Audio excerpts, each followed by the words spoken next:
para sahabat, kita melihat banyak sahabat-sahabat Nabi sallallahu alaihi wasallam berlumba-lumba melakukan kebaikan.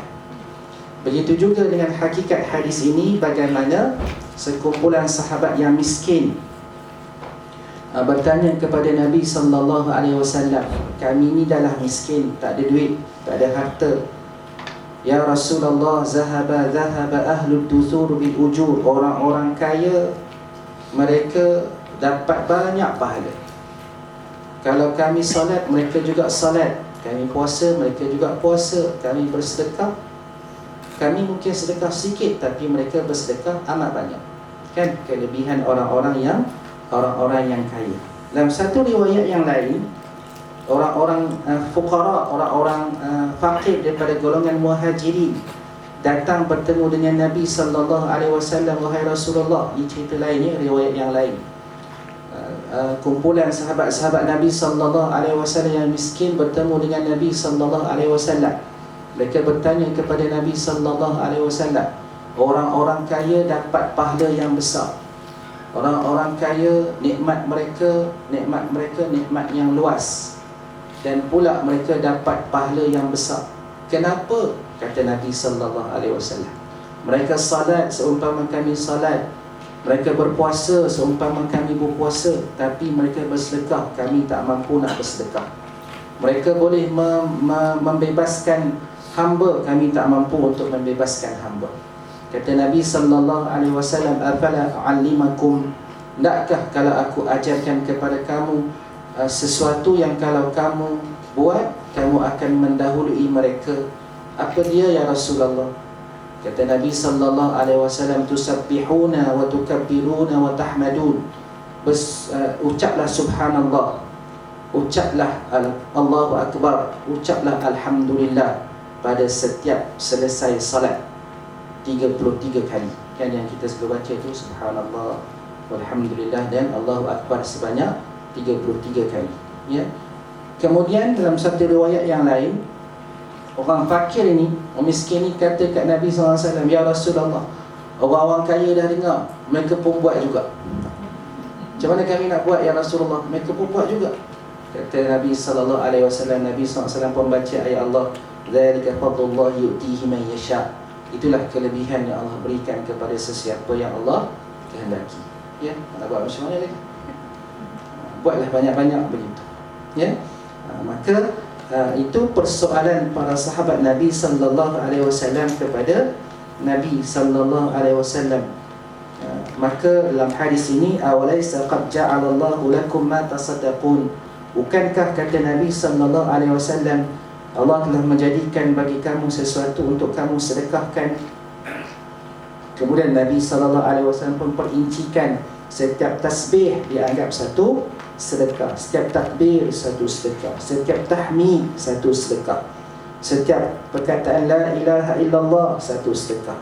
Kita ajak orang buat baik satu sedekah. Kan kita cuma forward je pun, forward supaya orang salat, nak masuk waktu dah. Kan kita pun forward supaya orang ingat akan salat di awal waktu, maka kita dapat pahala satu sedekah. Kan kita nampak orang sibuk dengan dunia, kita nampak orang sibuk dengan cerita-cerita yang televisyen yang membawa maksiat, kita pun waktu cerita tu kita pun forwardkan mesej, ya, ingatlah Allah, kan dapat pahala, maka kita berikan pahala sedekah. Wa fi bud'i ahadikum sadaqah, juga seseorang yang bersama dengan isterinya juga akan mendapat sedekah. Menyebabkan para sahabat Nabi sallallahu alaihi wasallam rasa hairan, ayati ahaduna syahwatah, adakah seseorang yang menyelesaikan kehendak nafsunya, maka dia juga dapat syahwah, dia juga dapat pahala. Kata Nabi sallallahu alaihi wasallam, apa pandangan kamu kalau dia lepaskan kemahuan syahwahnya pada yang haram? Bukankah dia dapat dosa? Maka kalau diletakkan pada tempat yang halal, baginya pahala. Jelas kepada kita akan kebesaran, kelebihan yang Allah Subhanahu wa taala berikan kepada hamba-hambanya. Banyak lagi, ya, perkara-perkara yang dianggap sebagai sedekah. Kita pun maklum, tabassumuka fi wajhi akhika sadaqah. Kan kita senyum kepada sahabat kita juga sedekah. Banyak hadis-hadis lain. Kullu ma'rufin sadaqah, semua perbuatan ma'ruf, perbuatan yang baik, ya, perlakuan baik dianggap sebagai sedekah. Kalau kita tanam pokok kan, idza gharisa gharsan, kalau seorang muslim tanam pokok, tanam tanaman kemudian dimakan oleh manusia, burung, binatang, maka setiap itu dianggap sebagai akan diberikan pahala sedekah kan. Banyak hadis-hadis Nabi sallallahu alaihi wasallam yang menggambarkan betapa besarnya cabang-cabang sedekah yang boleh kita lakukan, ya. Kita bagi makan kepada keluarga sedekah. Dinarun anfaqtahu fi sabilillah wa dinarun anfaqtahu fi raqabah. Dinar, satu dinar yang kita infakkan fi sabilillah, kita nak menegakkan agama Allah. Satu dinar yang kita berikan untuk orang buat, untuk masjid buat ceramah contohnya. Satu dinar yang kita infakkan untuk pejuang-pejuang jalan Allah Subhanahu wa taala contohnya. Satu dinar yang kita infakkan, kata Nabi, untuk membebaskan hamba. Satu dinar yang kita infakkan kepada orang miskin. Satu dinar yang kita infakkan kepada ahli keluarga, isteri. Maka yang paling afdal adalah dinar yang kita infakkan kepada ahli keluarga. Itu kama qala Nabi sallallahu alaihi wasallam. Kita pun maklum bahawa bila kita nak bicarakan tentang tuntutan keutamaan sedekah, maka Nabi sallallahu alaihi wasallam pun sudah memaklumkan siapa yang paling utama untuk kita berikan sedekah, kan? Untuk kita tunaikan tanggungjawab nafkah kepadanya. Maka keluargalah yang lebih utama kalau kita melihat kepada hadis-hadis Nabi sallallahu alaihi wasallam, ya. Kalau kita lihat juga hadis ni, dia seolah-olah sedekah tu bukan dikhususkan kepada duit, kan? Ya, sedekah itu juga dikhususkan kepada sesuatu yang hanya dapat bagi orang yang melakukannya. Ada sedekah yang melibatkan orang lain, tu sedekah duit, sedekah barang, kan? Ini sedekah ini pula juga dianggap sedekah walaupun hanya melibatkan diri kita sendiri. Kita tahlil kita seorang je, kita tahmid kita seorang saja, kan? Kita ucapkan Allahu Akbar, hanya kita seorang, tetapi tetap nak diberikan ganjaran yang besar oleh Allah Subhanahu wa taala. Sehingga ulama mereka berbincangkan mana yang lebih utama, zikir ke sedekah, ya? Kita berzikir ke kita bersedekah? Maka bila melihat kepada dalil-dalil yang banyak, ulama menyatakan bahawa yang paling utama itu zikir, barulah sedekah. Antaranya sabda Nabi sallallahu alaihi wasallam, man qala hina yusbih, sesiapa yang berpagi-pagian, ataupun hadis yang lain, sesiapa yang mengucapkan la ilaha illallah wahdahu la syarikalah, lahul mulku wa lahul hamdu wa huwa ala kulli syai'in qadir, yuhyi wa yumit wa huwa ala kulli syai'in qadir fi yawmi mi'ati marrah. Siapa yang ucapkan la ilaha illallah tu sampai habis 100 kali, maka baginya seumpama dia membebaskan 10 orang hamba, ya. Baginya seumpama dia membebaskan 10 orang hamba, ditulis baginya 100 kebaikan, dipadamkan daripadanya 100 kesalahan, dan dia akan diberikan dinding daripada syaitan sejak dia mengucapkannya sampailah ke petang, sampailah malam. Begitu juga bila nak malam dia ucapkan, maka dia akan diberikan pahala sampailah ke pagi esoknya. Dan tiada siapa yang lebih baik amalannya kecuali dia, kecuali orang yang ucap lebih. Nabi SAW kata 100 kali, dia ada pula orang baca sampai 200, maka dia dapat lebih daripada apa yang dijanjikan oleh Nabi sallallahu alaihi wasallam. Itu di antara dalil yang ulama kata zikir itu lebih utama daripada sedekah. Habis itu kita buat macam mana? Zikir aja duduk dalam bilik. Kita perbanyakkanlah amalan kita. Zikir pun zikir, sedekah pun sedekah. Di mana biasa kita pernah dengar, kita tak tahu manakah amalan yang benar-benar menyebabkan kita tinggi darjat, kan? Kadang-kadang zikir seorang-seorang, riak pun dia, takabur pun dia, kononnya dia lah paling baik, kan? Kadang-kadang ada orang yang bersedekah walaupun di hadapan orang, tetapi dia ikhlas kerana Allah Subhanahu wa taala. Ya. Lihat kepada pengajaran hadis, setiap orang adalah bersyukur atas anugerah yang diberikan oleh Allah. Kekayaan dan kemiskinan, kelebihan dan kekurangan, semuanya ujian, ya, untuk mengetahui sesiapa yang lebih bertakwa. Setiap lafaz tasbih, takbir dan tahmid, tahlil adalah sedekah. Maka perbanyakkan amalan. Satu amalan boleh jadikan ibadah dengan niat dan cara yang baik, seperti memandang ke arah ciptaan Allah.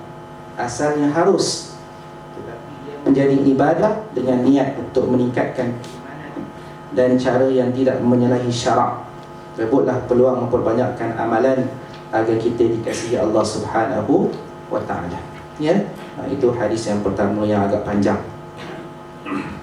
Hadis yang ke-26, an Abi Hurairah radhiyallahu anhu. Qala Rasulullah sallallahu alaihi wasallam, kullu sulama minan nasi alaihi sadaqah, kullu yawmin tatla'u fihi syamsu, qala ta'dilu baina ithnaini sadaqah, وتعين رجل في دابته فتحمله عليها أو ترفع له عليها متاعه صدقة. قال والكلمة طيبة الصدقة، وكل خطوة تمشيها إلى الصلاة صدقة، وتميت الأذى عن الطريق صدقة، أو كما قال صلى الله عليه وسلم. رواه البخاري ومسلم. Kita baca slow sikit, ya. Okay. Maksudnya daripada Abu Hurairah radhiyallahu anhu berkata, Rasulullah sallallahu alaihi wasallam bersabda, setiap ruas dari anggota tubuh manusia ke atasnya sedekah bagi setiap hari yang terbit padanya matahari, di mana kamu berlaku adil antara dua orang adalah sedekah. Kamu membantu seorang lelaki menaiki tunggangannya, atau kamu mengangkat barang-barangnya ke atas tunggangannya adalah sedekah. Kalimah yang baik itu adalah sedekah. Setiap langkah yang kamu langkah menuju ke masjid adalah sedekah, dan menghilangkan sesuatu bahaya perjalanan adalah sedekah. Atau kama qala sallallahu alaihi wasallam. Ini hadis yang ke-26 daripada Abu Hurairah radhiyallahu anhu.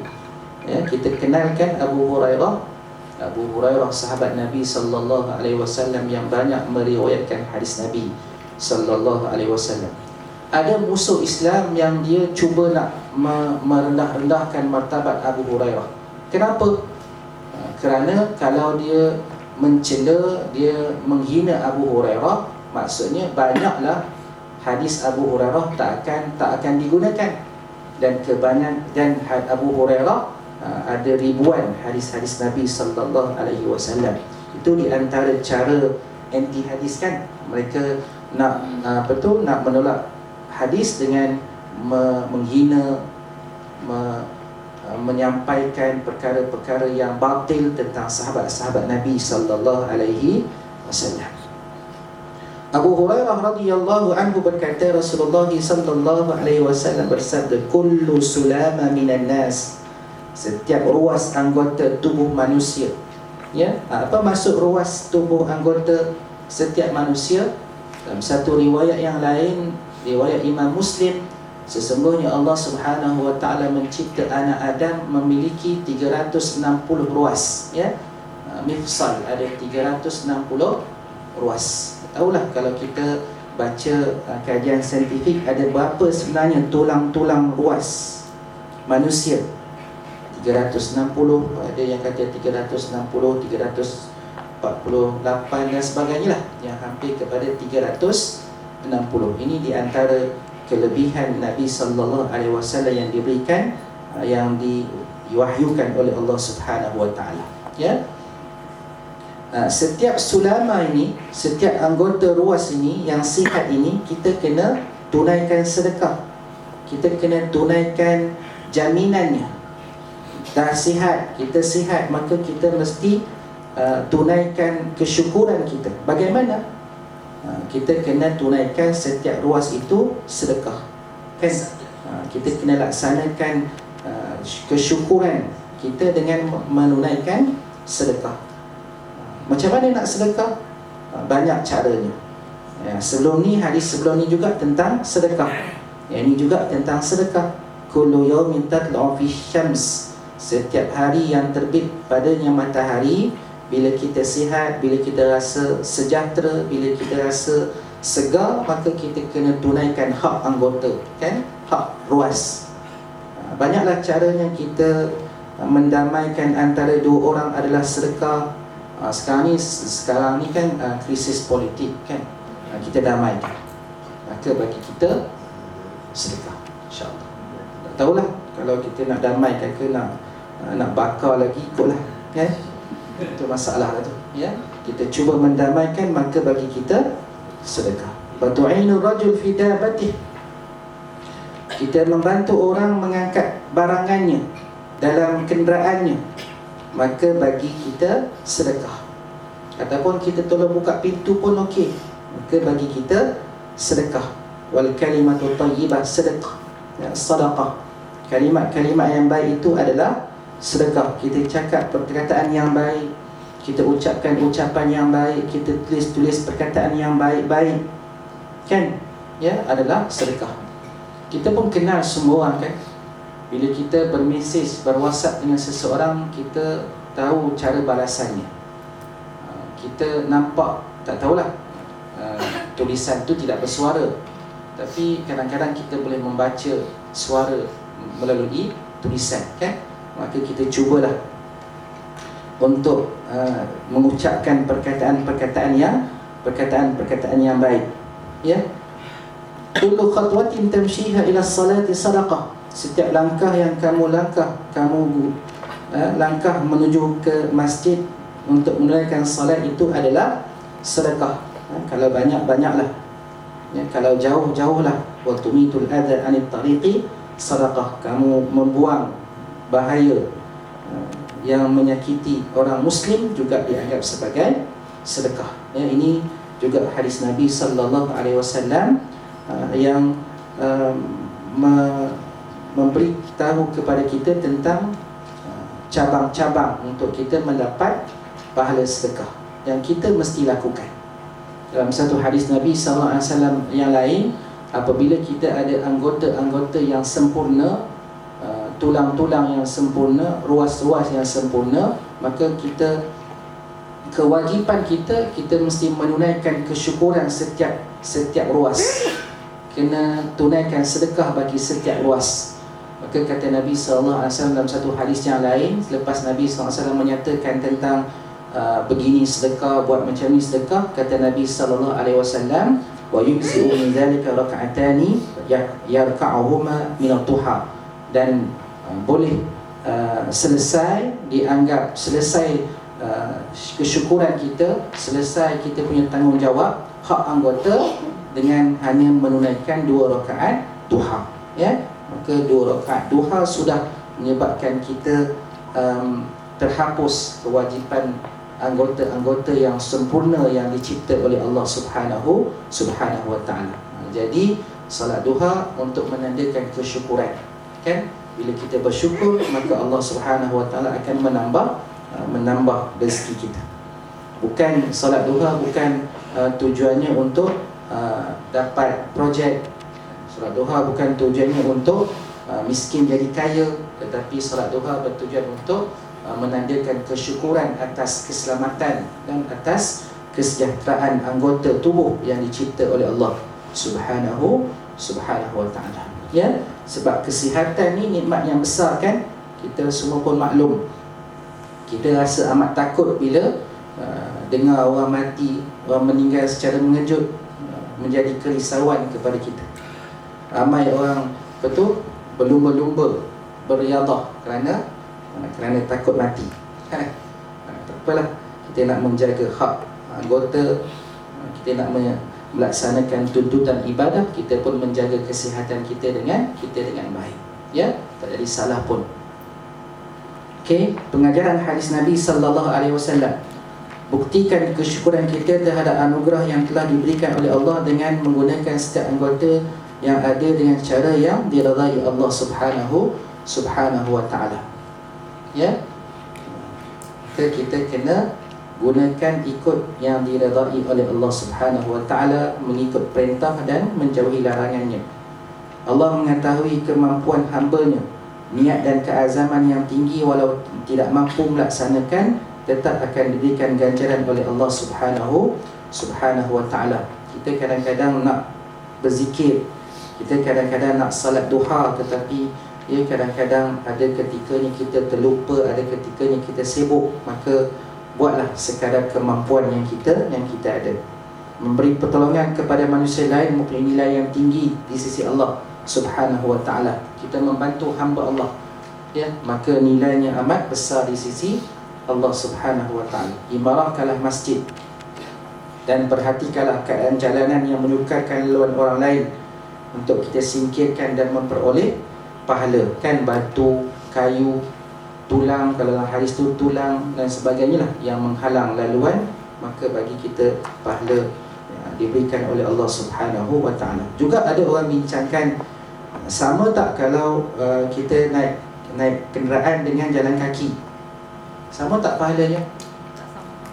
Sebab ada ilmuwan zaman ini yang persoalkan, siapa naik kenderaan dia boleh menyebabkan pencemaran alam sekitar. Dia bukan membawa pahala, malah kadang-kadang boleh membawa dosa katanya. Kan juga betul, bila dah asap berkepul-kepul, orang yang lalu belakangnya pun terbatuk-batuk, dia nak pergi masjid tapi asap berkepul-kepul, kan? Dia dah menyalahi, ya, beberapa sudut yang ada dalam agama. Ada persoalan ke? Maksudnya hadis-hadis yang mudah kot. Ya, sila. Ustaz, saya tanya soalan. Antara Muslim dan non-Muslim, kita ada prioriti ke untuk beri pertolongan? Macam kita kena pilih ke? Sebab kadang-kadang pertolongan tu datang pada yang non-Muslim, kita tak tahu yang bencana apa semua tu kan. Kita nak prioriti, ada prioriti ke? Ya, saya faham soalan tu. Maksudnya ada keutamaan tak pertolongan antara pertolongan Muslim dengan non-Muslim? Sama ke pertolongannya ataupun berbeza? Pada yang saya maklum bahawa Nabi SAW pun ada meminta pertolongan daripada orang non-Muslim, kan? Ketika hijrah Nabi SAW ada pertolongan non-Muslim. Ketika peperangan pun Nabi SAW ada meminta pertolongan orang Muslim. Kita pun maklum Nabi SAW pernah cagarkan barang kepada non-Muslim. Jadi itu jelas, tak ada masalah pun untuk kita berurusan dengan non-Muslim.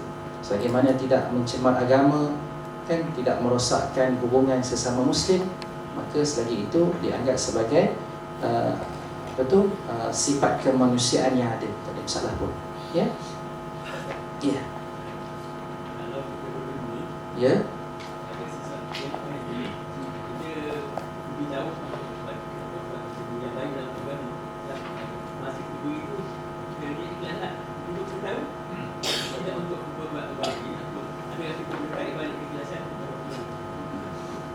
Ikhlas tu tak boleh tarik kot, ya. Okey, terima kasih pada soalan lagi. Ya, pahala kita dapat berdasarkan kepada hadis Nabi sallallahu alaihi wasallam. Ada hadis ni, boleh? Ada seorang bapa yang meletakkan sedekahnya di masjid untuk diberikan kepada orang yang miskin. Tiba-tiba yang ambil sedekah tu anak dia, ya, ambil sedekah tu anak dia. Maka dia pun, saya pun lupa namanya, maka dia pun bertanya kepada Nabi SAW, "Ya Rasulullah SAW, aku nak bagi sedekah ni ke orang lain, tiba-tiba anak aku ambil. Macam mana ya Rasulullah?" Nabi SAW kata, "Laka ajruka walibnika ajruhu." Kamu dapat pahala dan anakmu juga berhak sebab dia miskin. Tak apalah, walaupun dia niat asalnya nak bagi dekat orang lain, dia bukan untuk anaknya. Itu yang ada pada dalam hadis Nabi sallallahu alaihi wasallam. Yang bolehlah kalau kena suasananya, bolehlah kita gunakan hadis Nabi sallallahu alaihi wasallam tu. Tapi kalau tak kenalah, kan? Seseorang yang bersedekah dengan duit yang haram, kan? Kenapa sedekah? Nak guna tak boleh, ya? Kita pun bagilah kat tempat-tempat yang boleh, kan? Ataupun dia memang tahu bahawa satu badan itu, NGO itu memang gunakan duit untuk perkara-perkara yang mungkar ataupun sebahagian besarnya mungkar, maka janganlah. Kita tak perlu pun berikan kepada tempat-tempat yang mungkar. Sebab kita maklum, kan, harta kita, makanan kita bila diberikan kepada orang-orang soleh itu lebih bermanfaat, kan? lebih banyak dia punya keberkatannya. Ya, akankah ada doa bila seseorang itu datang, kalau kita datang ke rumah orang, kan orang tu buat jamuan, kita pun datang, akankah ada doa? Kita doakan dimakan oleh makanan kamu orang-orang yang baik, orang-orang yang soleh. Itu satu kelebihan. Ya, bila rezeki kita kongsikan dengan orang-orang yang soleh, orang-orang yang beriman, para ulama contohnya, kan, maka ia lebih memberi ganjaran yang besar, insya-Allah. Ya. Bagaimana dengan bersedekah melalui charity dinner, di mana charity dinner itu tidak mengikut landas-landas Islam. Dan dinner dia banyak dekat fashion show, baju-baju yang untuk aurat ataupun persembahan nyanyian-nyanyian yang tidak yang Tak kenalah dengan sebab syariat. kalau kita membeli meja tu, tujuan tempat dia, tujuan kita itu untuk membantu orang-orang yang tertentu lah.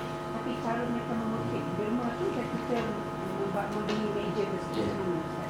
Saya pun tak pastilah tentang tu. Kalau ada cara yang lain yang boleh kita berikan kepada orang yang berkehendak tu, maka kita tak perlu kot untuk beri kepada badan tu, kan.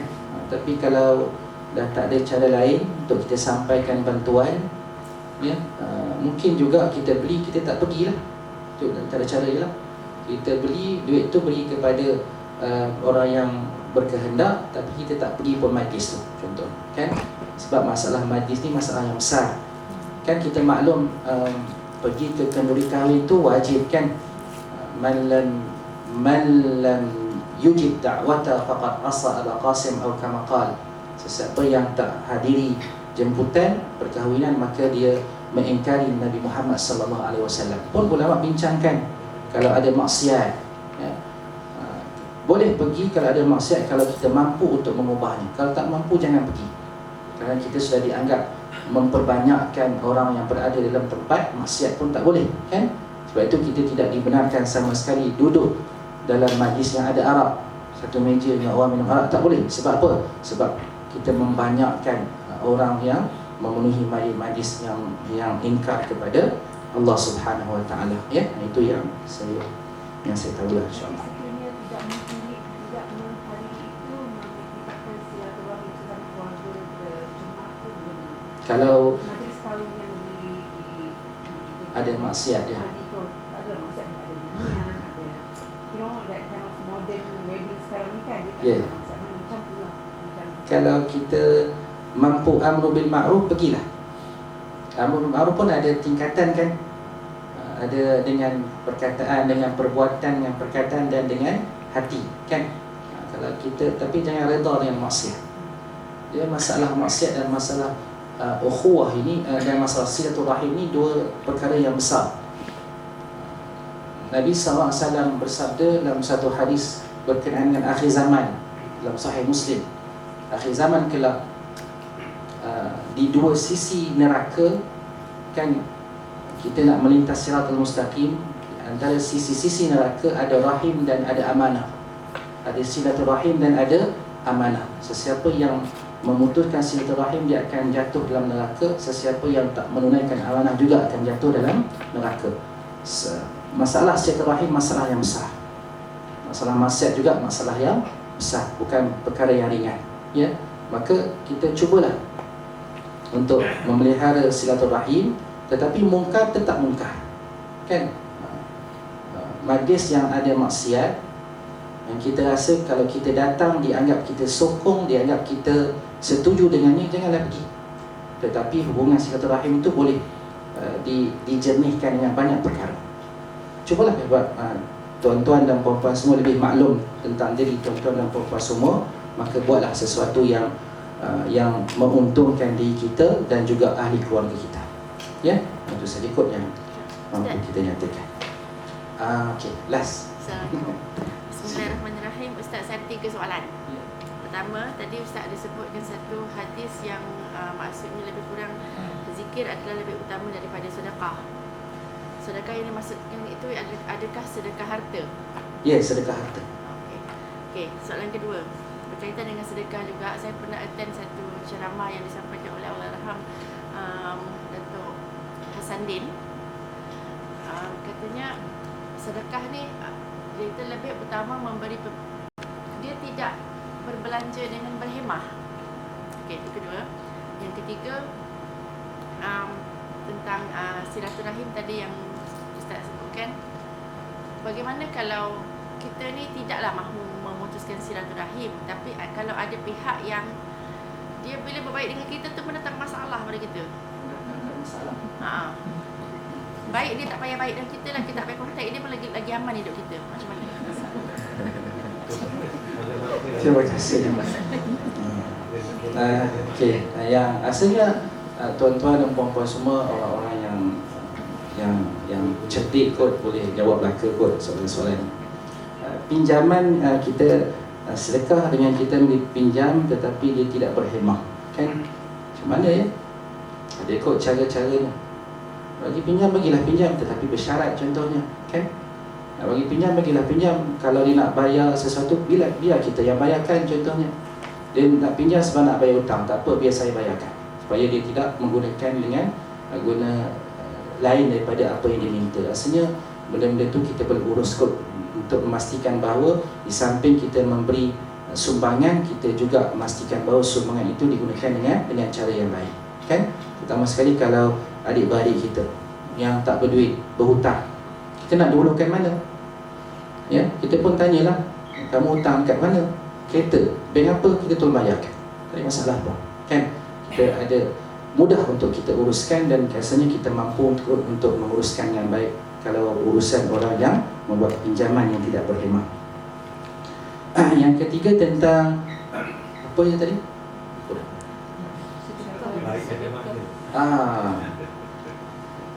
Dalam satu hadis Nabi sallallahu alaihi wasallam, ada dalam Riyadhus Shalihin kalau tak silapnya, dia memang sifat, ada seorang lelaki yang mengadu kepada Nabi sallallahu alaihi wasallam, ya Rasulullah, aku berkenaan silaturahim, ya, aku menyambungkan mereka tetapi mereka memutuskanku. Aku berbuat baik kepada mereka tetapi mereka buat menyakitiku. Itu lebih kurang, kan? Kita tolong dia, dia bukan tak balas, malah dia khianat contohnya. Kita senang, aku bermuka manis dengan mereka tetapi mereka bermasa muka denganku. Kata Nabi SAW, selagi mana kamu bersifat demikian, maka selagi itulah kamu wasil, selagi itulah kamu dianggap sebagai penyambung silaturahim. Selagi mana. Dan orang-orang yang menyambung silaturahim adalah orang-orang yang kedudukannya amat tinggi di sisi Allah Subhanahu Wa Taala. Itu je. Kalau kita tak mampu, kita diamkan, kita tak boleh nak buat apa, kan? Tetapi jangan balas dengan kejahatan. Cakap senang, buat susah. Cakap senang, buat susah. Ya. Sebab ganjaran yang besar bukan perkara yang senang, ya. Ganjaran yang besar adalah perkara yang besar. Cubalah. Saya pun cuba, tuan-tuan dan puan-puan semua cuba, ya. Sekurang-kurangnya kita tidak buat jahat walaupun kita tidak menyalurkan bantuan contohnya, kan? Tetapi bila sahabat itu bertanya, itulah jawapan Nabi sallallahu alaihi wasallam. Yang orang putuskan kamu sambung, itulah yang paling besar. Yang orang sakiti kamu baik, itulah yang paling besar. Tetapi kita tidak mampu, ya. Tetapi kita cubalah. Sebab itu kebaikan dalam agama itu banyak cabang. Kita tak mampu yang ini, kita penuhi yang lain, kan? Kita bukan jenis orang yang suka bersedekah. Kita ni sedekah malas sangat. Di samping kita berusaha untuk menjadi orang yang banyak sedekah, kita lebihkan yang lain contohnya, kan? Sebab pintu syurga itu banyak cabang dan sebab-sebabnya. Hadis yang ke-27 mengenal kebaikan dan dosa. An Nawasi bin Sam'an al-Ansari radhiyallahu anhu an Nabi sallallahu alaihi wasallam qala al-birru husnul khuluq wal ithmu ma haka fi sadrika wa karihta an yattali alaihi an-nas. Atau kama qala sallallahu alaihi wasallam, rawahu Muslim. وعن وابصة بن معبد الأسدي قال أتيت رسول الله صلى الله عليه وسلم فقال يا وابصة جئت تسألني عن البر؟ فقال نعم. قال يا وابصة استفتي قلبك، البر ما اطمأنت إليه نفسك، والإثم ما حاك في نفسي وتردد في صدر، وإن أفتاك الناس وأفتوك، أو كما قال صلى الله عليه وسلم حديث حسن. Daripada Nawas ini Sam'an al-Ansari radhiyallahu anhu, daripada Nabi sallallahu alaihi wasallam bersabda, kebaikan itu kemuliaan budi pekerti dan dosa itu apa yang mengguris di dalam dadamu dan kamu benci untuk orang lain mengetahuinya. Hadis riwayat Imam Muslim rahimahullah. Daripada Wabisah bin Ma'bad al-Asadi radhiyallahu anhu berkata, aku datang bertemu Rasulullah sallallahu alaihi wasallam dan baginda bersabda, wahai Wabisah, kamu datang untuk bertanya tentang kebaikan? Aku berkata, ya. Sabda Nabi sallallahu alaihi wasallam, mintalah fatwa dari hatimu. Kebaikan itu apa yang jiwamu merasa tenang dengannya, manakala dosa itu apa yang mengguris dalam jiwamu dan ragu-ragu dalam dada, walaupun banyak orang yang turut memberi pandangan. Atau kama qala sallallahu alaihi wasallam. Hadis ini ada dua, ya. Ada dua daripada dua orang sahabat. Maknanya sama, kedua-duanya membahaskan tentang al-bir. Apa maksud bir? Bir maksudnya kebaikan, ya. Kebaikan tu maksud al-bir. Apa maksud kebaikan? Kebaikan tu semua yang baik, ya. Yang dapat pahala, yang dapat ihsan, buat perkara yang dianggap sebagai melakukan perkara-perkara yang baik. Yang pertama, hadis yang pertama, Nawas bin Sam'an, bila Nabi sallallahu alaihi wasallam berkata tentang al-bir, maka Nabi sallallahu alaihi wasallam cerita tentang akhlak, ya. Yang kedua, hadis yang kedua, bila ditanya tentang bir, Nabi SAW cerita tentang jiwa, kan, ketenangan, ya. Itu dua perkara. Mungkin tentang amalan, ya. Yang pertama tentang akhlak. Nawas bin Sam'an, hadis yang pertama, Nawas bin Sam'an. Siapa dia Nawas bin Sam'an? Kalau tuan-tuan dan puan-puan semua buka muka surat 162, ya, ada Nawas bin Sam'an. Nawas bin Sam'an bin Khalid bin Amr al-Kilabi al-Ansari, orang sahabat yang meluk Islam daripada negara Syam bersama dengan bapanya ke Madinah. Dia datang daripada Syam bersama bapanya, tinggal di Madinah selama setahun. Diceritakan bahawa Nawas ini dia rasa rindu kepada tempat tinggalnya, kepada keluarganya. Maka dia sempat bersama Nabi SAW selama setahun. Tak belajar banyak pun, setahun je. Jadi dia nak balik. Bila dia nak balik, radhiyallahu anhu, dia nak satu kata kunci. Dia tak belajar habis. Banyak lagi mungkin yang dia tak tahu, radhiyallahu anhu. Dia nak satu benda yang boleh jadikan sebagai prinsip pegangan. Apakah dia bir? Apakah dia kebaikan? Apakah dia kejahatan? Kan kita nak tahu tu. Nanti bila dia balik, dia senang nak tahu mana satu benda baik, mana satu benda yang tak baik, walaupun dia tidak dapat bertanya dengan Nabi sallallahu alaihi wasallam, ya. Kita zaman ni lain. Zaman ni kita banyak teknologi untuk kita bertanya, ya. Ni pertanyaan umum. Maka kata Nabi sallallahu alaihi wasallam, al-birru husnul khuluq. Kebaikan itu adalah budi pekerti yang baik, akhlak, ya. Akhlak itulah kebaikan. Senang je. Apa-apa yang akhlak anggap baik, budi pekerti, tingkah laku yang baik, maka itulah kebaikan. Maksudnya kita orang yang akal yang sempurna, akal yang baik, kita pun boleh bezakan antara akhlak yang baik ataupun akhlak yang buruk, ya. Ataupun perkara yang boleh menjatuhkan maruah ataupun perkara yang tidak menjatuhkan maruah. Boleh ke makan berdiri, minum berdiri? Berdosa ke? Dapat dosa ke kalau minum berdiri? Tak.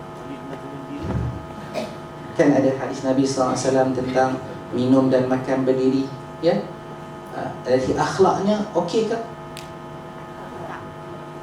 Tengoklah kepada situasi, suasana masyarakat kita, kan. Kat hotel tak ada pun kursi, takkan nak bersila kot, tak kena, kan. Dan orang pun dah tak nampak pelik dah kalau ada tok guru besar atau tuan guru, kan, minum berdiri, makan berdiri. Tak, dia dah satu perkara yang dah dianggap sebagai perkara biasa, kan. Maka dia juga mengikut kepada adat dan suasana setempat.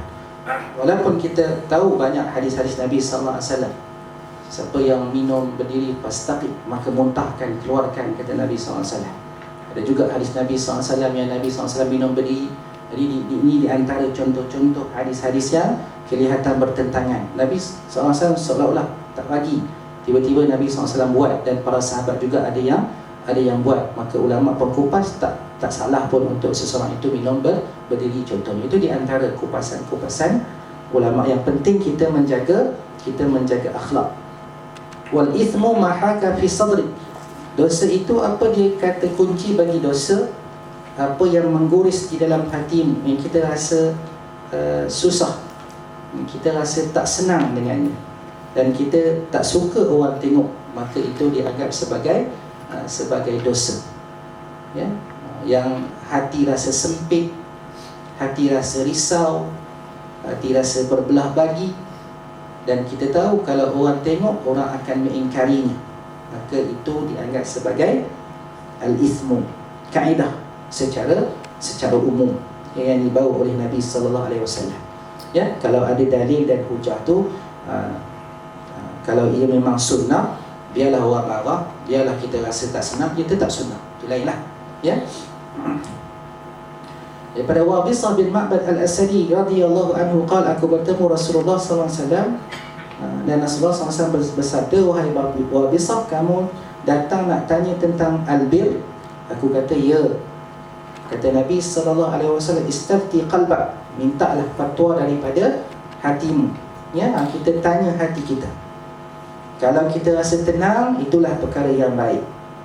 Kalau kita rasa suksa, kita rasa ragu-ragu, kita rasa berceramuk, kita rasa risau, maka itulah perkara yang salah, dan kita tinggalkanlah, walaupun banyak orang memberi pandangan. Ya, yang hanya boleh digunakan pada masalah-masalah yang tak ada dari dalil syarak. Dia okey je mencuri, kan? Okey, rasa tenang aja mencuri, apa salahnya? Ya? Walaupun orang kata salah, curi okey je pada dia. Menipu okey je, buat janji palsu okey je, itu ada dalil. Ya, maka perkara-perkara yang ada dalil syarak, maka kita tidak perlukan kepada ketenangan jiwa. Tak perlu. Ya, solat subuh waktunya singkat, tapi lepas bangun tidur tu tergesa-gesa dia nak tenang dulu. Tenang pukul 8 lah. Mandi, makan dulu baru sembahyang. Tak boleh. Ya, tak boleh.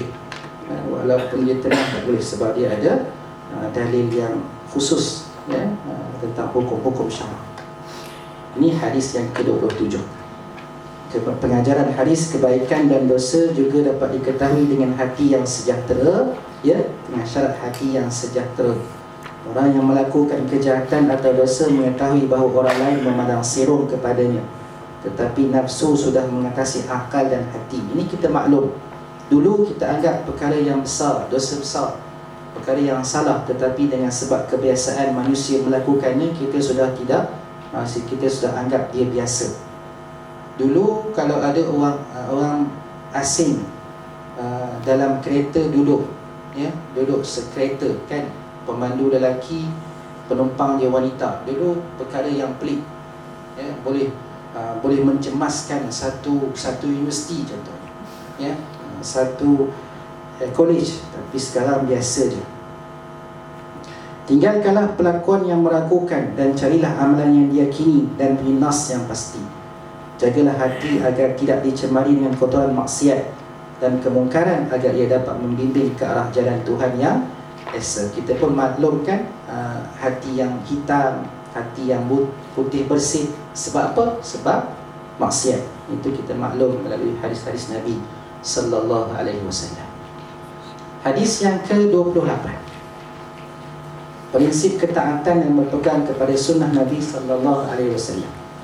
An Abi Najih al-Irbad bin Sariyah radhiyallahu anhu qala wa'adana Rasulullah sallallahu alaihi wasallam mau'izatan balighatan zarafat minha al-uyun wa wajilat minha al-qulub. Qala rajulun inna hadhihi al-mau'izatu muwaddi' famadha ta'khudhu ilayna ya Rasulullah? Qala sallallahu alaihi wasallam usikum bi taqwallah was-sam'i wat-ta'ah wa in 'abdun habasyiyun fa innahu man ya'ish minkum يرى اختلافا كثيرا فعليه بسنتي وسنة الخلفاء الراشدين المهديين 'addu 'alaina bin nawajis wa iyyakum wa muhdatsatil umur inna kulla muhdatsatin bid'ah. Rawahu Abu Dawud wa Tirmizi wa qala hadithun hasanun sahih. Maksudnya daripada Abu Najih Al-Irbad bin Sariyah radhiyallahu anhu berkata, Rasulullah sallallahu alaihi wasallam memberi nasihat kepada kami dengan nasihat yang mendalam, yang mengalirkan air mata dan menggetarkan hati kami. Menggetarkan hati. Dia ada koma situ kan. Tak ada koma susah. Kami berkata, wahai Rasulullah, seolah-olahnya ini adalah nasihat perpisahan, maka berikanlah wasiat kepada kami. Sabda baginda sallallahu alaihi wasallam, aku berwasiat kepada kamu semua agar bertakwa kepada Allah supaya mendengar dan taat kepada pemimpin, walaupun yang memimpin kamu seorang hamba Habsyi, kerana sesungguhnya sesiapa yang masih hidup di kalangan kamu akan melihat perselisihan yang banyak. Maka berpeganglah dengan sunnahku dan sunnah khulafa ar-rasyidin yang mendapat petunjuk. Gigitlah ia dengan gerahammu. Waspadalah kamu dengan perkara-perkara baharu, kerana setiap perkara baharu adalah bid'ah. Atau kama qala sallallahu alaihi wasallam. Ulama menyatakan Nabi sallallahu alaihi wasallam mengeluarkan lafaz baginda selepas salat subuh. Ya, ini ucapan yang Nabi sallallahu alaihi wasallam beri selepas salat subuh. Kata Nabi, kata Irbad bin Sariyah radhiyallahu anhu, Nabi sallallahu alaihi wasallam memberi nasihat kepada kami dengan nasihat yang amat mendalam. Ya, mau'izatan balighatan. Kenapa? Sebelum tu Nabi SAW tak bagi nasihat yang mendalam ke? Semua nasihat-nasihat Nabi sallallahu alaihi wasallam nasihat yang amat mendalam. Kan? Cuma waktu ini lebih mendalam. Lebih fasih, lebih menggetarkan jiwa susunan bahasanya, lebih menyebabkan air mata mengalir, zarafat minhal uyun wa wajilat minhal qulub, menyebabkan hati rasa gementar. Kita macam mana nak gementar hati bila dengar tazkirah? Susah juga kan? Kecuali kalau ada perkara-perkara yang tertentu yang menyentuh jiwa kita. Ya. Sebab tu kadang-kadang amat penting untuk kita, yalah, siapa yang mampulah kan, untuk kita belajar bahasa Arab. Sebab hadis Nabi SAW ni dalam bahasa Arab ni bahasa yang sebenar kan. Dia lebih menjiwai kot. Dia bila dah terjemah tu jadi lain. Nak kalau salah koma dan titik langsung lain. Baca pun dah lain. Ya. Faqal, maka para sahabat Nabi sallallahu alaihi wasallam, mereka ini begitu teliti keadaan Nabi sallallahu alaihi wasallam. Mereka tahu bahasa-bahasa yang Nabi sallallahu alaihi wasallam guna. Ada ketikanya bahasa yang agak keras. Dan mereka tahu keadaan Nabi sallallahu alaihi wasallam. Ada ketika yang Nabi sallallahu alaihi wasallam marah yang terlalu marah. Rasanya pernah saya sebut kot. Apabila para sahabat Nabi sallallahu alaihi wasallam berbicara tentang qada dan qadar, Nabi sallallahu alaihi wasallam marah. Sampai sahabat Nabi sallallahu alaihi wasallam kata, meriwayatkan bahawa merahnya muka Nabi sallallahu alaihi wasallam seumpama delima yang dipicit, delima yang diperah. Merah sungguh muka Nabi sallallahu alaihi wasallam sebab terlalu marah bila para sahabat berbincang tentang perkara yang mereka tak sampai akal mereka. Qada dan qadar bukan perkara yang boleh kita bincang sewenang-wenang, ya. Qada dan qadar itu yang juga yang dimurkai oleh Nabi sallallahu alaihi wasallam. Akhirnya seorang lelaki daripada sahabat Nabi sallallahu alaihi wasallam berkata, inna hadhihi mau'izatun muwaddah. Ini seolah-olah nasihat perpisahan ya Rasulullah. Maka berilah wasiat kepada kami. Sabda Nabi sallallahu alaihi wasallam, usikum bittaqwallah. Aku berwasiat kepada kamu supaya bertakwa kepada Allah. Ya, kalau kita nak bincang takwa ni panjang kan, tapi tuan-tuan dan puan-puan semua faham kan maksud takwa. Ya. Was-sam'i wa ta'ah, juga taat dan patuh kepada pemimpin. Wa in abdun habasyi, walaupun seorang hamba Habsyi. Ya. Itu nasihat Nabi sallallahu alaihi wasallam. Dan satu riwayat yang lain, walaupun seorang hamba Habsyi, walaupun kepalanya seumpama zabib kan, walaupun kepalanya seumpama kismis, walaupun tak handsome, walaupun buruk, selagi mana dia pemimpin, maka kita kena taat. Kemudian kata Nabi sallallahu alaihi wasallam, fa innahu man ya'ish minkum yara ikhtilafan katsira, siapa yang hidup selepas aku, dia akan melihat perselisihan yang banyak.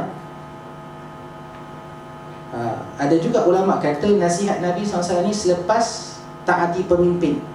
Jadi ada ulama kata perselisihan yang banyak itu mungkin yang banyak bab kepimpinan. Hari ni lah contoh kepimpinan, bab politik kita berselisih dengan banyak, ya, bab negara. Ada juga ulama mengumumkan, maknanya bila zaman Nabi SAW, maka banyaklah perselisihan yang berlaku. Habis tu apa jalan keluarnya ya Rasulullah? Fa'alaihi bisunnati, maka hendaklah dia berpegang dengan sunnahku. Peganglah dengan sunnah Nabi. Senang sungguh jawapan. Apa berselisih banyak, carilah sunnah Nabi, pegang. Sebab tu kita belajar sunnah Nabi sallallahu alaihi wasallam. Yang agak sukar untuk kita nak bezakan mana sunnah yang betul tak faham kita terhadap sunnah, ya, mana dakwaan yang salah, juga sukar untuk kita ketahui. Tetapi seolah-olah hadis Nabi sallallahu alaihi wasallam ini memberi isyarat kepada kita bahawa penyelesaian adalah melalui sunnah Nabi sallallahu alaihi wasallam. Wa sunnatul khulafa, dan juga sunnah khalifah ar-rasyidin yang mendapat petunjuk. Apa kata Nabi sallallahu alaihi wasallam? Addu 'alaiha bin nawajis, pegang sungguh-sungguh sunnah ini. Ya. Wa iyyakum muhdatsatil umur, berhati-hati kamu, waspada terhadap perkara-perkara baharu dalam agama. Terhadap perkara-perkara baharu. Fa inna kulla muhdatsatin bid'ah, kerana setiap perkara baharu itu dianggap sebagai bid'ah. Ya. Ini hadis Nabi sallallahu alaihi wasallam yang begitu jelas kepada kita, perintah baginda sallallahu alaihi wasallam untuk berpegang dengan sunnah Nabi sallallahu alaihi wasallam. Pengajaran hadis, nasihat yang paling utama bagi seluruh manusia adalah dari nabinya sallallahu alaihi wasallam. Kan kita pun tahu kan hadis akhir zaman, apabila Allah Subhanahu wa taala menghimpunkan seluruh manusia, fayattabi' kullu wahid imamahu, setiap orang akan mengikut imamnya. Kalau kita mengikut Nabi Muhammad sallallahu alaihi wasallam, maka kita akan duduk di belakang kumpulan Nabi Muhammad sallallahu alaihi wasallam. Yang mengikut asnam, yang mengikut berhala, yang mengikut batu, semuanya ditarik ke dalam neraka. Satu riwayat yang lain, maka yang berhimpun, yang duduk dalam kumpulan Nabi SAW, orang beriman dan orang munafik. Orang munafik pun ada. Bila sampai di satu perjalanan, semuanya ada nur, semua ada cahaya masing-masing.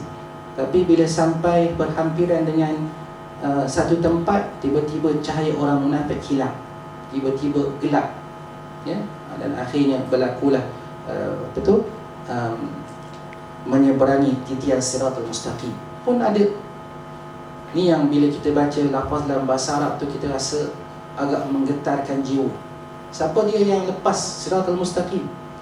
Ada yang lepas tapi badannya cari, kan? Ada yang tercari sebab direntak tetapi berjaya tetap kukuh di atas titian sirat, tetapi badannya tercari, kulitnya terkoyak, tapi dia lepas juga. Ada yang tak lepas dan ditarik ke dalam neraka Allah Subhanahu wa taala. Pemimpin wajib ditaati walaupun berasal daripada keturunan hamba. Inilah hukum Islam dan perincian yang telah dikupas oleh ulama muktabar. Perselisihan pasti berlaku. Tuntutlah ilmu sunnah dan ilmu sunnah Nabi sallallahu alaihi wasallam dan sunnah al-khulafa ar-rasyidin. Perkara baharu yang diada-adakan dalam Islam ditolak oleh ulama muktabar dan sesat. Semua manusia adalah sama di sisi Allah. Hanya yang mendalami ilmu agama yang akan mendapat kemuliaan dan penyelesaian masalah umat. Ya, itu dia hadis yang ke-28. Hadis yang ke-29. Sepatutnya sampai 32 ya. Dia terpanjang pula huraian, minta maaf. Okey.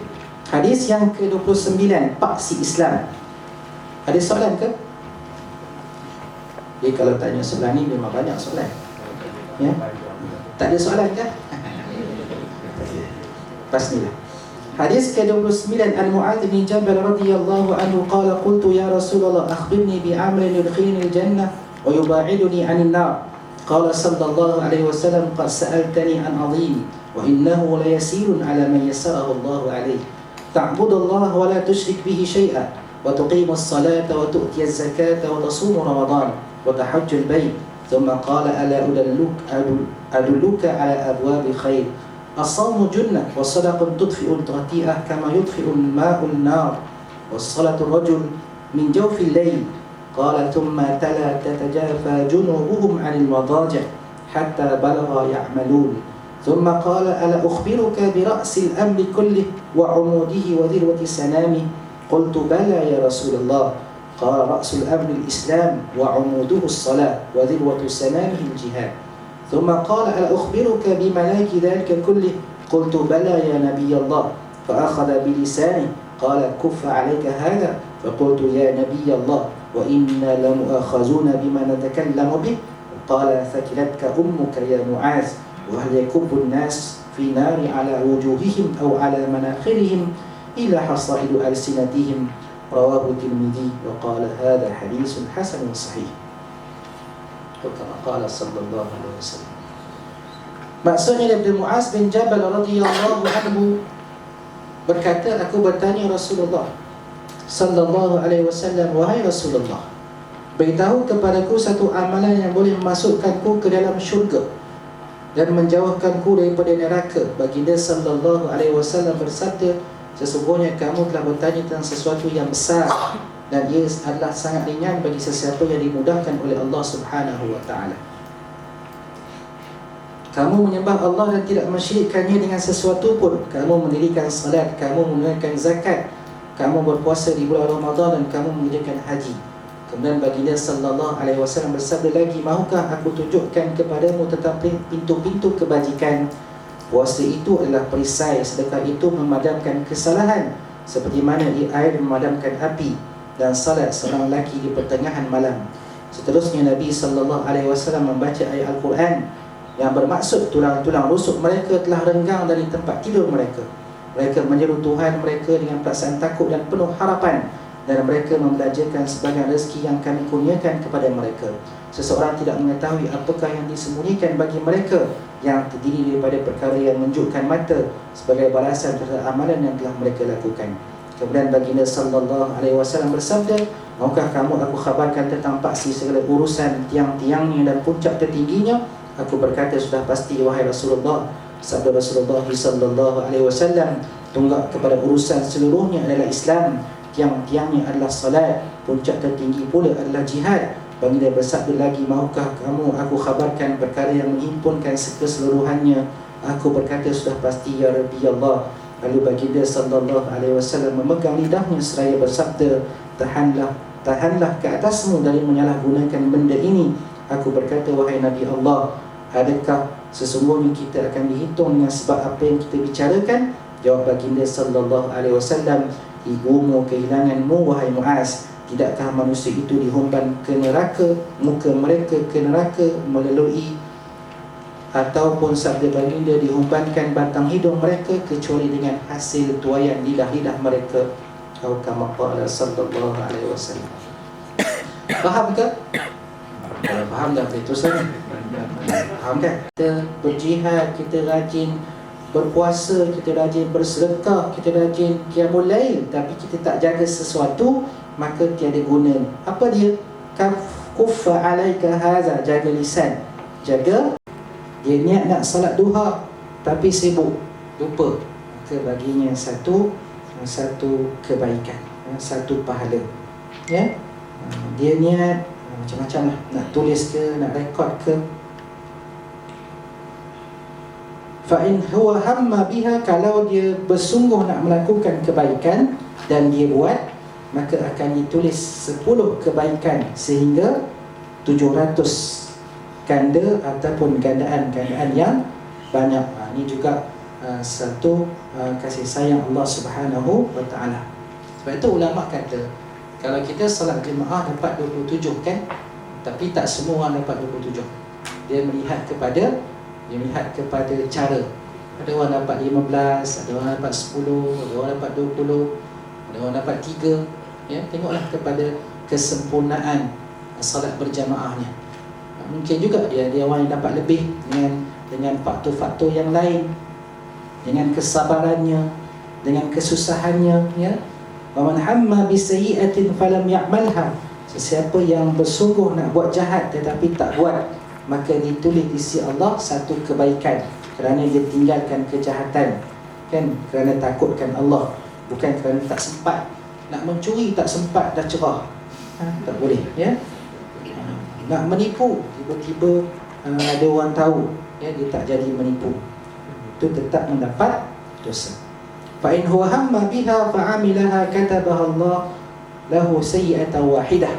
Sesiapa yang bersungguh nak buat jahat dan dia buat, maka akan dikira di sisi Allah satu kesalahan. Ini secara umum bentuk-bentuk kesalahan dan pahala yang akan ditulis oleh Allah Subhanahu wa taala.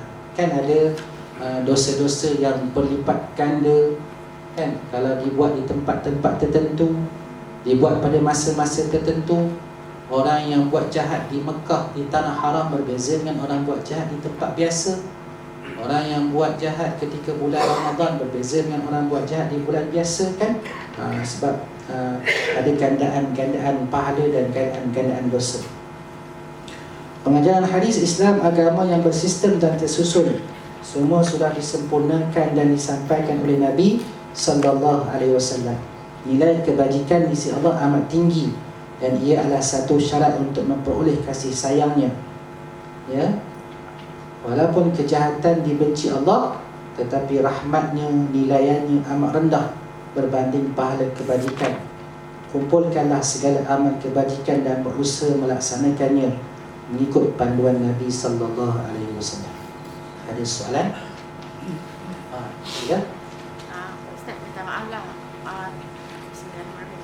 Mengenai hadis kursi kan, hadis kursi ni kan ialah daripada Allah Ta'ala kepada Nabi. Apa perbezaan? Hari tu ada orang tanya saya jam tak berjawab. Apa perbezaannya dengan ayat Al-Quran? Bezanya dengan ahli kursi. Sekarang ayat Al-Quran pun daripada Allah Ta'ala melalui Jibril kepada Rasulullah. Beza antara ahli kursi dengan Al-Quran? Yes.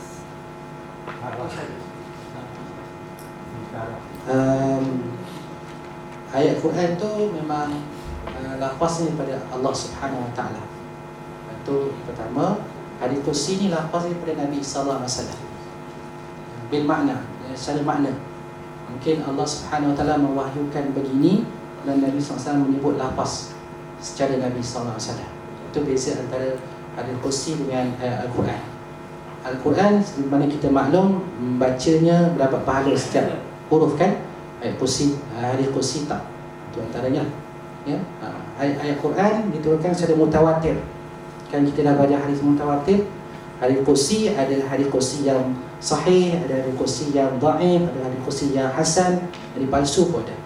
Ya. Sebab dia sandaran secara palsu, ya. Ada hadis kursi palsu. Kalau dia secara palsu menyandarkan kepada Allah, palsu. Apa makna kursi itu? Kursi itu maksudnya disandarkan kepada Allah. Itu maksud kursi. Ada yang reka-reka dan Ada. palsu. Ada. Sebab dia hadis. Dia kata Rasulullah SAW bersabda, Allah Subhanahu wa taala berkata. Dia pun reka. Dia boleh reka kalau dia nak reka. Ya, dia hadis kursi dia hukum hakamnya termasuk dalam hukum hakam hadis. Sebab dia hadis kursi. Macam mana ulama hadis mengkategorikan hadis sahih, hasan, dhaif, palsu mengenai hadis kursi? Sama macam hadis-hadis yang lain. Tengok perawi. Sama je. Tengok perawi. Sebab yang dinamakan hadis dia mesti ada sanad, kan. Mereka akan kaji. Kalau ada perawi yang palsu, maka hadis itu palsu, walaupun dia kursi. Ya. Quran kalam Allah. Kalam Allah. Perkataan. Ya, kata-kata Allah. Kalam Allah. Ya. Ya. Ya. Rasulullah SAW kata, la tamna'u ima Allah masajid Allah.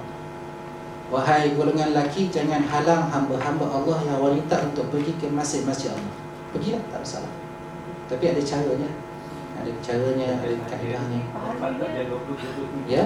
Pahala dapat sama. tu dapat juga. Ya. Cuma kita tak pastilah, sebab ada Nabi SAW kata paling afdal bagi wanita tu solat di rumahnya, yang paling afdal di biliknya, yang lebih afdal di ruang tertutup dalam biliknya, kan? Itu yang lebih utama. Tapi kalau dengan tujuan untuk dia nak galakkan suaminya pergi masjid, kalau dia tak pergi masjid, suami pun tak pergi masjid, pergi masjid, nak belajar contohnya, dia pun pergi masjid, itu tak masalah. Nak dapatkan tarawih, kalau dekat rumah dia macam suka sikit nak semangat semayang masjid, okey. Kalau kita memilih untuk bersolat tarawih di rumah seorang diri itu okey lah. Okey. Okey. Sebab tak tahulah sekarang ni kalau wanita pergi ke masjid timbul fitnah ke? Tak ada kan? Kita kata tak ada, tapi tak tahulah. Kalau yalah, saya pun minta maaf ya. Kadang-kadang telekong pun berwarna-warni, macam-macam warna dia. Untuk telekong tu kadang ada 5 warna pun ada. Tak tahulah apa yang berlaku. Saya selama ni saya merasakan solat tarawih itu bagi wanita mengikut suami itu lebih afdal, saya ingat. Tapi kadang-kadang kita di rumah ni urusan kita lebih banyak daripada suami kan. Jadi kalau kita tak pergi, kita di cuma masa travel, di masa nak kita Supaya ada surah apa ni rumah. Okey. Ustaz, Ya. nak ada hadis dari Quran. Dia kata orang yang ikut ni Hawa dan Waliha, Tak dengar. bila dikaitkan dengan hadis yang digunakan juga ayat Quran, orang yang ikut ni Hawa illa Waliha tu. Perbezaan dia Wa ma yantiqu 'anil hawa in huwa illa wahyun yuha. Macam ni lah. Kita juga kena faham bahawa Nabi SAW ni sifatnya Nabi, sifatnya manusia biasa, sifatnya bapa, sifatnya pemerintah, sifatnya hakim ataupun qadi. Ya, dia ada contoh. Bila sifat Nabi sebagai seorang Nabi SAW, maka wahyu yang datang, yang Nabi SAW lafazkan itu wahyu. Kalau dia sahih, maka kita wajib beriman dengannya. Kalau Nabi SAW bawa ayat kursi, hadis kursi, maksudnya memang wahyu datang pada Allah secara isinya betul, tepat. Dan Nabi SAW pun ungkapkan dengan perkataan Nabi SAW, ataupun memang betul-betul Nabi SAW ungkapkan dengan perkataan Allah Subhanahu Wa Taala wahyukan, tetapi dia tidak seumpama hukum Al-Quran. Itu je. Al-Quran dia datang wahyu betul. Kan kita tahu kan keadaan Nabi SAW bila datangnya wahyu, para sahabat cerita Nabi akan menjadi, kalau tiba-tiba kalau di musim panas, tiba-tiba badan Nabi sejuk. Kadang-kadang di musim sejuk tetapi badan Nabi panas. Kadang-kadang Nabi berpeluh. Kadang-kadang itu tanda-tanda Nabi SAW menerima wahyu. Tiba-tiba Nabi SAW terhenti, terdiam seketika. Kemudian Nabi SAW pun melafazkan sesuatu. Itu tanda-tandanya, itu wahyu Al-Quran. Adapun hadis Nabi SAW itu, ini ada kadang-kadang ilham. Dia begitu. Sebab memang agak sukar kita nak bezakan. Cuma itulah perbezaan yang ulama bawa untuk kita memahami bahawa ada kata-kata Nabi SAW yang memang daripada Allah, tetapi dia tidak sampai ke taraf Quran. Itu kita nak beza. Dan bila kita namakan hadis, maka dia tertakluk pada hukum hakam hadis. Kadang-kadang boleh dia sahih, kadang boleh dia hasan, melihat pula kepada perawi yang melafazkan hadis itulah. Apa lainnya? Habis dah? Okey. 38.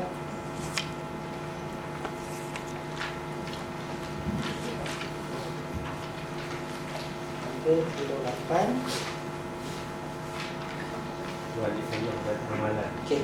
Kedudukan wali Allah dan amalannya. An Abi Hurairah radhiyallahu anhu قال رسول الله صلى الله عليه وسلم إن الله قال من عاد لي وليا فقد آذنته بالحرب وما تقرب إلي عبدي بشيء أحب إلي مما افترضت عليه وما يزال عبدي يتقرب إلي بنوافل حتى أحبه فإذا أحببته كنت سمعه الذي يسمع به وبصره الذي يبصر به ويده التي يبطش بها ورجله التي يمشي بها وإن سألني لأعطينه ولئن استعاذني لأعيذنه وما ترددت عن شيء أنا فاعله ترددي عن نفس المؤمن يكره الموت وأنا أكره مساءته أو كما قال صلى الله عليه وسلم رواه Imam Bukhari. Ini contoh hadis qudsi ya, innallaha qala. Daripada Abu Hurairah radhiyallahu anhu berkata Rasulullah sallallahu alaihi wasallam bersabda, sesungguhnya Allah Subhanahu wa taala berfirman, sesiapa yang memusuhi seorang waliku maka aku isytiharkan perang terhadapnya. Tidaklah seorang hamba-Ku mendekatkan dirinya kepadaku dengan sesuatu yang lebih aku sukai daripada sesuatu yang aku telah fardukan ke atasnya. Senantiasalah hamba-Ku mendekatkan dirinya kepadaku dengan melakukan perkara sunat sehingga aku mencintainya.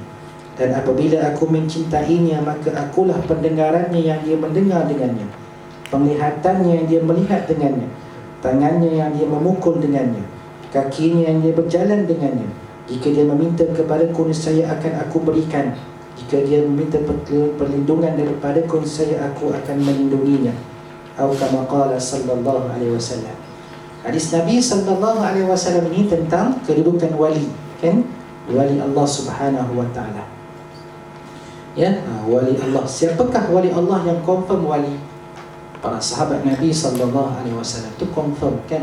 Abu Bakar As-Siddiq, Umar bin Al-Khattab, Utsman bin Affan, Ali bin Abi Talib, itu wali-wali Allah Subhanahu wa taala.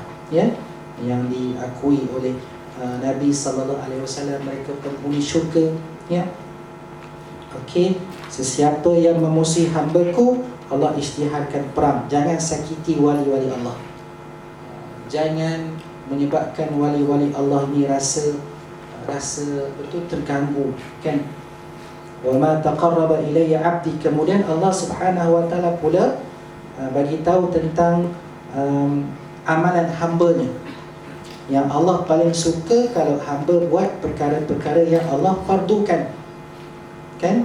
Yang apa yang difardukan itu yang kita sempurnakan. Kadang-kadang kita ni lain, kan? Solat zuhur tak berapa khusyuk, dia solat ba'diyah zuhur tu khusyuk.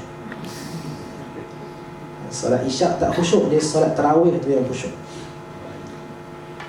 Wa ma yazalu 'abdi yataqarrabu ilayya bin nawafil hatta uhibbah. Dan bila seorang hamba itu sentiasa buat perkara sunat, menyebabkan aku sayang kepadanya. Ya, dia dah buat perkara wajib, menyebabkan dia hampir kepadaku, dan aku lebih sayang kalau dia sempurnakan dengan perkara yang sunat.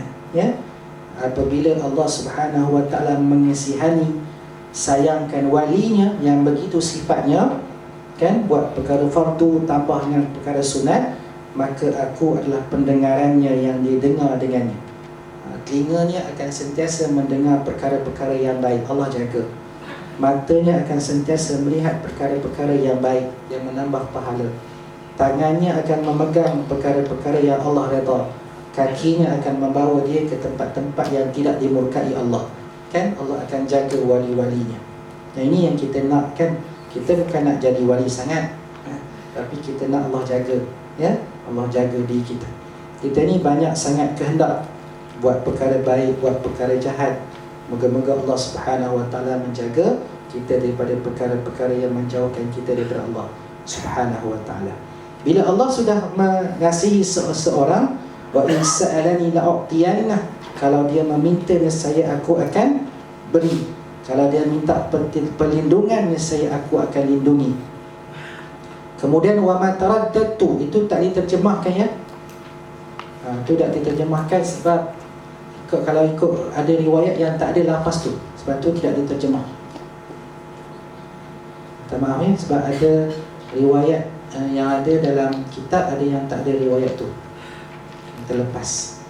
Wa ma taraddatu, tidak aku rasa ragu-ragu terhadap sesuatu yang aku melakukannya seumpama keraguanku terhadap jiwa orang beriman.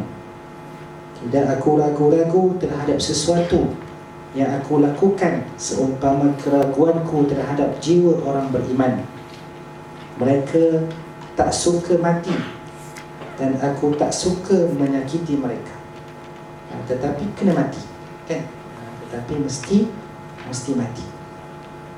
Ya. Kenapa kita hidup? Kita hidup untuk mati, kan? Okey. Pengajaran hadis, wali Allah adalah kekasihnya menurut segala perintahnya dan meninggalkan segala larangannya. Amalan yang paling disukai Allah adalah amalan yang difardukan. Sempurnakanlah amalan dengan menambah perkara sunat. Kita sempurnakan amalan-amalan fardu. Kita cubalah untuk jadi lebih khusyuk buat solat-solat fardu. Kan kadang-kadang ada orang utamakan solat sunat. Orang yang paling hampir dengan Allah tidak akan disisirkan, doa dan permintaannya dimakbulkan Allah. Dia juga dilindungi Allah. Ni wali-wali Allah. Sebab itu tak salah. Dan malah sahabat radhiyallahu anhu pun buat, kan? Kalau mereka minta Nabi SAW doakan mereka, kita pun tak apa, kita tahu mana-mana orang soleh, kita minta dia doakan kita. Sahabat-sahabat pun minta orang-orang soleh mendoakan mereka. Mulianya seseorang kerana kasih Allah, bukan kerana rupa paras dan zahirnya. Hadis ke-39, Ibn Abbas radhiyallahu anhu anna Rasulullah sallallahu alaihi wasallam qala Inna Allah tajawaza li an ummati al-khata'a wa nisyan wa mastukrihu alaih. Hadis Hasan, rawahu Ibn Majah wa Baihaqi wa ghairuhuma. Maksudnya Ibn Abbas radhiyallahu anhuma, sesungguhnya Rasulullah sallallahu alaihi wasallam bersabda, Inna Allah, sesungguhnya Allah tidak mengambil kira, ampunkan, tidak dikira salah untuk umatku kerana tersilap, terlupa atau sesuatu yang dipaksa ke atas mereka. Ya, ini juga kaedah yang ulama gunakan untuk kesalahan seseorang, dikira ataupun tidak. Jelas kepada kita bahawa Allah Subhanahu Wa Taala mengampunkan, tidak akan mengambil kira orang-orang yang tersilap, ya, terlupa, tersilap melakukan sesuatu, tersalah, terlupa ataupun sesuatu yang dipaksa. Dia dipaksa untuk mencuri contoh, kan? Dalam keadaan dia tidak mampu untuk mengelakkannya. Maka ini di antara kata ulama perkara-perkara yang diampunkan oleh Allah Subhanahu Wa Taala. Tapi kalau semua tersilap, semua terlupa, itu dah jadi lain. Kenapa tak solat lupa? Kenapa tak solat maghrib silap waktu? Pengajaran hadis, Allah amat mengenali dan mengetahui hamba-Nya serta masalah yang mereka hadapi. Agama yang disyariatkan adalah agama untuk kemudahan hamba-hamba-Nya. Ya, ini jelas Allah tahu akan keadaan kita tak sama dengan orang lain. Sesuatu perkara atau dosa yang dilakukan secara tersalah atau tak sengaja akan dihapuskan oleh Allah Subhanahu Wa Taala. Ada satu kisah orang yang terakhir masuk syurga. Dia banyak riwayat sebenarnya. Kalau kita baca Sahih Muslim, dia banyak riwayat tentang orang-orang yang terakhir masuk syurga.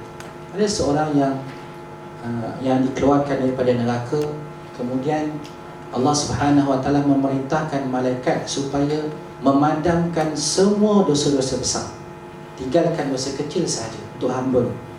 Kemudian hamba itu pun dibawa ke hadapan. Kemudian dia dibaca dengan dosa-dosanya. Bacakanlah 1, 2, hamba tadi rasa hairan, mana pergi dosa-dosaku yang lain?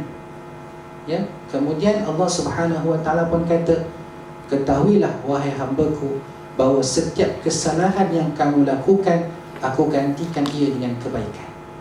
Tu, kesalahan kalau ada 2 juta, Allah gantikan kesalahan itu seumpama pahala. Ya, kemudian Allah, betul, lelaki itu pun tanya, orang itu pun tanya, mana dia kesalahan-kesalahan aku yang lain? Kemudian dalam hadis itu Allah tersenyum. Ya, maknanya Allah redha dan gembira, dan akhirnya dia pun masuk dalam syurga Allah Subhanahu Wa Taala. Dia banyak kisah-kisah orang-orang yang terakhir masuk syurga. Kita bukan nak jadi orang terakhir masuk syurga, tak. Kita nak jadi orang yang dimasukkan dalam syurga tanpa hisab. Tersalah tu akhirnya kita masuk ke hadis yang terakhir, hadis yang ke-40. Hadis Ibn Umar radhiyallahu anhu qala akhadha Rasulullah sallallahu alaihi wasallam bimankibi wa qala kun fi dunya ka'annaka gharibun aw 'abiru sabil aw kama qala sallallahu alaihi wasallam. وكان ابن عمر رضي الله عنهما يقول إذا أمسيت فلا تنتظر الصباح وإذا أصبحت فلا تنتظر المساء وخذ من صحتك لمرضك ومن حياتك لموتك أو كما قال صلى الله عليه وسلم رواه البخاري. Daripada Abdullah bin Umar radhiyallahu anhuma berkata, Rasulullah sallallahu alaihi wasallam memegang bahuku lalu bersabda, jadilah kamu di dunia ini seperti orang yang asing, perantau atau orang yang melintas di satu kawasan. Ibn Umar radhiyallahu anhu berkata, jika kamu berada di waktu petang, janganlah kamu menunggu waktu pagi. Jika kamu berada di waktu pagi, janganlah menunggu waktu masuknya petang. Menunggu masuknya waktu petang. Ambillah peluang dari waktu sihatmu untuk waktu sakitmu, dan waktu kehidupanmu untuk waktu matimu.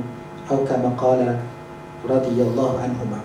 Ya, hadis Nabi sallallahu alaihi wasallam jelas kepada kita tentang nasihat Nabi sallallahu alaihi wasallam agar kita tidak terlalu mementingkan dunia, tetapi sebagai orang yang singgah ataupun melintas di sesuatu kawasan. Ya, ini kita maklum dan banyak kita dibacakan dengan hadis ni, cuma bagaimana kita memahaminya, bagaimana kita beramal dengannya. Dan Ibn Umar radhiyallahu anhu pun mentafsirkan hadis ni. Apa katanya? Kata kalau kamu waktu petang jangan tunggu siang pagi, ya. Malam jangan tunggu siang, buatlah amal. Ya, kalau waktu pagi jangan tunggu malam, waktu sihat jangan tunggu waktu sakit, dan ketika hidupmu ambillah peluang yang ada untuk kita memperbanyakkan amal, untuk kita menuntut ilmu. Moga-moga Allah Subhanahu wa taala mengampunkan kita dan diberikan kekuatan kepada kita semua. Pengajaran hadis Rasulullah sallallahu alaihi wasallam sering menggunakan perumpamaan untuk memudahkan kefahaman umat baginda sallallahu alaihi wasallam. Banyak kan? Nabi SAW kata Muslim seumpama nakhal, kan? Seumpama pohon tamar. Nabi SAW kata aku umpama nazirul uryan, pemberi amalan tidak berbaju. Itu contoh-contoh, ya, hadis Nabi SAW yang menggunakan perumpamaan. Sikap orang yang beriman adalah meyakini kehidupan yang kekal di akhirat kelak, dan dunia hanya tempat mengumpul bekalan. Yang ini kita tahu dan kita yakin, cuma kita alpa. Biar macam mana pun keadaan kita, sama ada sempurna maupun tidak, di dunia hanya sementara dan kumpulkanlah kebekalan untuk kehidupan yang abadi. Dan akhirnya rebutlah peluang sihat sebelum sakit, hidup sebelum mati, supaya tidak menyesal di kemudian hari. Aku lupa lihada. Itu sahaja yang dapat kita ambil pada pagi ini. Tengah hari ini ada apa-apa ke? Macam mana? Dua lagi? Dua lagi Dr. Yusuf.